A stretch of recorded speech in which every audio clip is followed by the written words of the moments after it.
नमस्कार, स्वागत आप सभी का। आप देख रहे हैं न्यूज़ 18 का डिजिटल प्लेटफॉर्म और मैं हूं आपके साथ पुनीत मिश्रा। तो क्या हो रहा है ईरान, इजराइल और अमेरिका के बीच युद्ध में? क्या बातचीत की कोई मेज़ तैयार हो रही है? तैयार हो रही है तो कहां तैयार हो रही है? और इस बीच इजराइल जो है वो हमलावर क्यों है, वो भी ख़ास तौर पर पाकिस्तान के ऊपर, क्योंकि खबर आई है कि दूतावास पाकिस्तान का जो है वो टारगेट पर लिया गया इजराइल की तरफ से। इसके बाद पाकिस्तान ने जवाब दिया और कड़ा जवाब दिया और कह दिया कि कतर समझने की हमको भूल मत कर देना। खबरें क्या निकल कर आ रही हैं और एक इस बीच जानेंगे। आनंद मेरे साथ, मेरे सहयोगी मौजूद हैं, लेकिन इस बीच एक बड़ी बात यह है, उसको समझने की कोशिश करेंगे। एक टर्म है फूट डालो राज करो, क्या इसका इस्तेमाल भी करने की कोशिश हो रही है? समझते हैं आनंद से। आनंद बताइए। बिल्कुल, देखिए आज 28वां दिन है जंग के और इस जंग में एक तरीके से इजराइल ने जो हमला बोला है ईरान पर, क्योंकि तेहरान जो राजधानी है ईरान का, वहाँ पर लगातार हमले कर रहे हैं इजराइल लगातार हमला कर रहा है। लेकिन आज का जो हमला है ये एक तरीके से पाकिस्तान में खलबली मचा दिया, हड़कंप मचा दिया है, क्योंकि तेहरान में स्थित जो पाकिस्तानी दूतावास है उसके पास धमाका हुआ है, बड़ा धमाका हुआ है। और इसको लेकर के एक तरीके से पाकिस्तान बहुत चिंतित है और धमकाया भी है खुली तौर पर इजराइल को कि आप जो कतर न समझे पाकिस्तान को, क्योंकि पाकिस्तान इस पर जवाबी कार्रवाई कर सकता है, क्योंकि वहाँ पर पाकिस्तानी नागरिक हैं और पाकिस्तान का साफ कहना है कि हमारे एक भी नागरिकों को अगर नुकसान होगा तो उसका मुंह तोड़ जवाब दिया जाएगा इजराइल को। तो दूसरी बात यह है कि इजराइल तो पाकिस्तान, इधर मैटर इन लोग का चल रहा है ईरान इजराइल, लेकिन इस युद्ध को रोकने के लिए, मध्यस्थता करने के लिए पाकिस्तान तैयार है। पाकिस्तान की इस मध्यस्थता के बीच में एक तरफ जो है कि ट्रंप पाकिस्तान को पुचकार रहे हैं और पाकिस्तान मध्यस्थता कराने के लिए तैयार है। दूसरी तरफ वही ट्रंप के जो दोस्त हैं इजराइल, वो पाकिस्तान पर हमलावर है।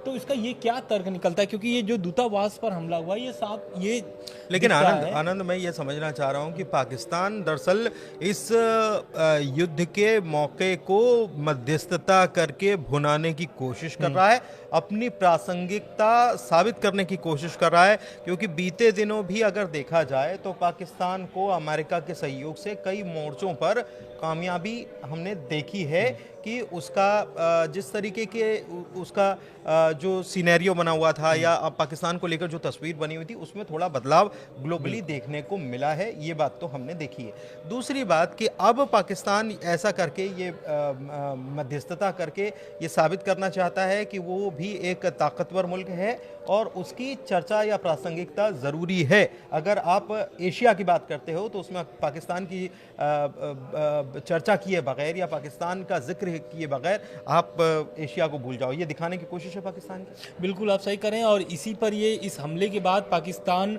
स्ट्रैटेजिक फोरम का बयान भी आया है और उसने कहा है साफ तौर से कि इजराइल को याद रखना चाहिए कि पाकिस्तान कतर नहीं है। अगर हमारे किसी भी राजनयिक को दुनिया में कहीं भी नुकसान पहुंचेगा तो हम उन्हें मुंह तोड़ जवाब देंगे। इजराइल को ये खुला धमकी है। साथ ही एक खबर और निकल के आ रही है, ये निकल के आ रही है कि ईरान युद्ध जो चल रहा है उसको समाप्त करने के लिए पाकिस्तान बहुत अभ्यास कर रहा है कि वो भाई प्रयास कर रहा है कि खत्म हो जाए युद्ध पाकिस्तान के साथ साथ। लेकिन बाकी और देश भी हैं, मिस्र है, तुर्की है, ये सब देश जो चाहते हैं कि युद्ध खत्म हो जाए। क्योंकि देखिए अभी खबर जो 24 घंटे पहले खबर निकल के आई थी कि पाकिस्तान की जो 10 टैंकर हैं और वो टैंकर स्ट्रेट ऑफ हॉर्मुज से गुजरने नहीं दिया है ईरान जो है कि अब एक तरीके से शक करने लगा है पाकिस्तान पर। क्यों? क्योंकि ये जो बयान मैं बता रहा हूँ 10 टैंकर जो उनके फंसे हुए हैं तेल के, ये खुद ट्रंप बता रहे हैं। ट्रंप के बयान से निकला है। ट्रंप ने इसकी खुद पुष्टि की है कि पाकिस्तान वाले झंडे को ईरान अब स्ट्रेट ऑफ हॉर्मुज से गुजरने नहीं दे रहा है। तो कहीं ना कहीं पाकिस्तान अब इस युद्ध में एक लगभग कूद चुका है, क्योंकि एक तरफ इजराइल को धमका रहा है, दूसरी ओर ईरान के साथ वो संबंध को और अच्छे करने चाह रहा है। लेकिन जो है कि ट्रंप के बयान से ये नहीं लगता है कि उनके संबंध और मजबूत होंगे। अच्छा, लेकिन एक चीज़ है कि इजराइल जो है जिसने पाकिस्तान के दूतावास पर तेहरान में अटैक किया है, वो कुल मिलाकर ये एक प्रकार से इस वॉर को या इस एस्केलेशन को बढ़ाने की कोशिश कर रहा है इसके जरिए इजराइल। बिल्कुल, क्योंकि देखिए एक इजराइल देखिए प्रेशर बना रहा है, क्योंकि पाकिस्तान और इजराइल के संबंध है ही नहीं, ये हम बोल देते हैं। क्योंकि पाकिस्तान भी उसके बीजे को लेकर के आपको भी पता है कि वो नहीं करता है। और यही कारण है कि पाकिस्तान और इजराइल कभी भी नहीं चाहेगा कि ईरान से उसकी और दोस्ती हो।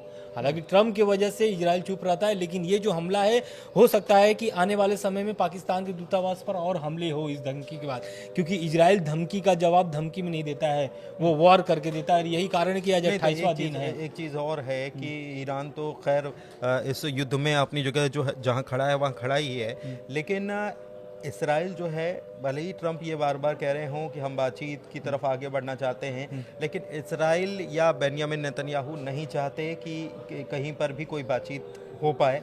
उन्होंने कहा कि आईडीएफ डिसाइड करेगी। बिल्कुल, उन्होंने साफ तौर से बोल दिया है कि जो भी ईरान की शर्तें हैं, उनका ये कहना है कि ट्रम्प जो शांति वार्ता का दावा कर रहे हैं कि शांति वार्ता युद्ध खत्म करना है, तो उन्होंने कह दिया कि ईरान और लेबनान पर तब तक हमला होगा जब तक इजराइल अपने आप को सुरक्षित महसूस न कर ले। बिल्कुल, ठीक है। अच्छा, इस बीच स्ट्रेट ऑफ हॉर्मुज में एक बार फिर से ट्रंप ने कुछ समय सीमा बढ़ाने बिल्कुल, उनका ये ताज़ा बयान है और उन्होंने एक तरीके से साफ तौर से स्ट्रेट ऑफ हॉर्मुज खोलने के लिए ईरान को जो डेडलाइन दी थी, अब उसको बढ़ा करके 6 अप्रैल कर दिया है।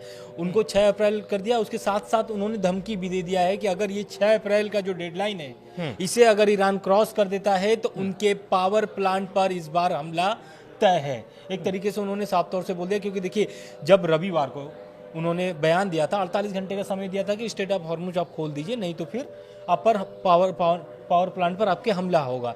लेकिन उससे फिर जब उनके एक तरीके से हम कह लें खाड़ी देशों के दबाव में आकर के ट्रंप ने अपने बयानों को बदला।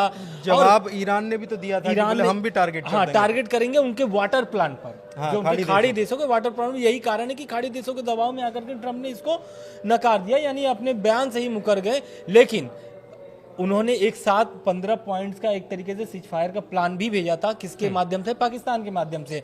ईरान ने उसे भी खारिज कर दिया। तो ईरान अब जो है कि सिर्फ युद्ध लड़ना चाहता है, बातचीत नहीं करना चाहता। यही कारण है कि ट्रंप ने फिर से एक तरीके से डेडलाइन देकर के प्रेशर क्रिएट कर रहे हैं। प्रेशर क्रिएट करने का और एक प्रकार से थोड़ा समय देने का भी काम यहाँ पर किया है। एक बड़ी बात क्या है कि मैंने शुरुआत में जब अपनी बात रखी थी तो फूट डालो राज करो टर्म जो है, क्या उसका इस्तेमाल करने की कोशिश की जा रही है। ईरान को लेकर एक खबर ये भी आ रही है कि जो मध्यस्थता की जा रही पाकिस्तान की तरफ से, ऐसी खबर है कि शायद इस्लामाबाद में कोई बैठक हो जाए। हालांकि अभी वेन्यू तय नहीं हुआ है, लेकिन कई मुल्कों के हवाले से और कई एजेंसियों के हवाले से ये खबर आ रही है। लेकिन इस बीच बड़ी बात क्या है कि विदेश मंत्री ईरान के जो हैं और वहाँ के स्पीकर जो हैं, उनको लेकर एक बड़ा अपडेट निकलकर सामने आ रहा है। इसराइल ने अपनी हिट लिस्ट जो है उसमें बदलाव किया है। क्या जानकारी आनंद से ले? बिल्कुल, देखिए, ईरान के जो विदेश मंत्री अब्बास अराक्ची और ईरान के जो संसद स्पीकर है मोहम्मद बागर गालिफब, इनको लेकर के एक इजराइल ने बयान जारी किया है। और ये बयान जो है कि ये दर्शाता है कि उनके जो हिट लिस्ट है, उस लिस्ट से इन दोनों का नाम हटा दिया गया है। हिट लिस्ट यानी कि उन नेताओं को मारने का एक तरीके से उनके पास सूची है कि इन नेताओं को मारा जाएगा। लेकिन कुछ ऐसी खबरें निकल के आ रही है कि पाकिस्तान ने अमेरिका से गुजारिश किया है कि इन दोनों नेताओं को बचा लें, यानी उस पर हमला न हो। और यही कारण है कि इजराइल ने अपने हिट लिस्ट को फिर से एक तरीके से उसको संशोधित किया है। आनंद, ये भी तो हो सकता है कि इसको इस तरीके से पेश किया जा रहा हो, लेकिन अगर कुछ लिस्ट में है इजराइल की और कुछ लिस्ट से बाहर हो जा रहे हैं, तो ये ईरान के अंदर ही तो अपने आप में सवाल खड़े कर देगा कि कुछ लिस्ट से बाहर कैसे हो गए। बिल्कुल, आप सही कह रहे हैं। लेकिन इस पर जो पाकिस्तान का या फिर जो सोर्सेस के हवाले से बयान आ रहा है, वो ये आ रहा है कि ट्रंप, पाकिस्तान का ये कहना है कि उनके कुछ बड़े नेता बचे नहीं हैं। अच्छा। जो शीर्ष नेता हैं, अगर आप उन्हें भी मार देंगे तो बातचीत करने के लिए आप किससे बातचीत करेंगे? कुल मिलाकर पाकिस्तान ये तर्क अपना रख रहा है कि इन बड़े नेताओं को रहना जरूरी है। और उनका ये कहना है कि अब पाकिस्तान में शीर्ष नेतृत्व जो है कि खत्म हो चुका है। मुस्तफा खामनेई है, लेकिन अब तक वो चाहते नहीं है। दरअसल एक्चुअल में चाहता नहीं है। पाकिस्तान हो या फिर इसराइल हो या अमेरिका चाहता ही नहीं है कि मुस्तफा खामनेई का कहीं कोई जिक्र आए। शायद इसीलिए इस तरीके की खबरें शायद फैलाई जा रही हैं या प्रसारित की जा रही हैं। इस बीच एक खबर ये भी है कि अमेरिका जो है ग्राउंड ऑपरेशन को लेकर भी कुछ तैयारी कर रहा है। शॉर्ट में वो भी जान लेते हैं आनंद से।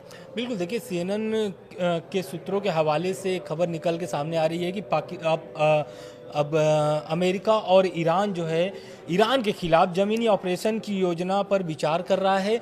अगर हम CNN के रिपोर्ट के मुताबिक बात करें तो पेंटागन जो है कि संभावित ग्राउंड ऑपरेशन के लिए रणनीति बना रहा है। हो सकता है कि जो 6 अप्रैल का डेडलाइन दिया गया है उसके बाद ये जो तैयारी है ये ग्राउंड पर दिखे। भले या उसके बाद नहीं, बल्कि उसके पहले ही कुछ अमेरिका कर सकता है, ऐसा माना जा सकता है, क्योंकि समय लेकर चलते हैं। एक तरफ बातचीत की मेज़ पर बढ़ते रहते हैं और दूसरी तरफ कुछ और ही खेल खेला जाता रहता है। फिलहाल इस वीडियो को यहीं करते हैं समाप्त। कैसी लगी जानकारी बताइएगा ज़रूर। बहुत शुक्रिया, धन्यवाद। धन्यवाद।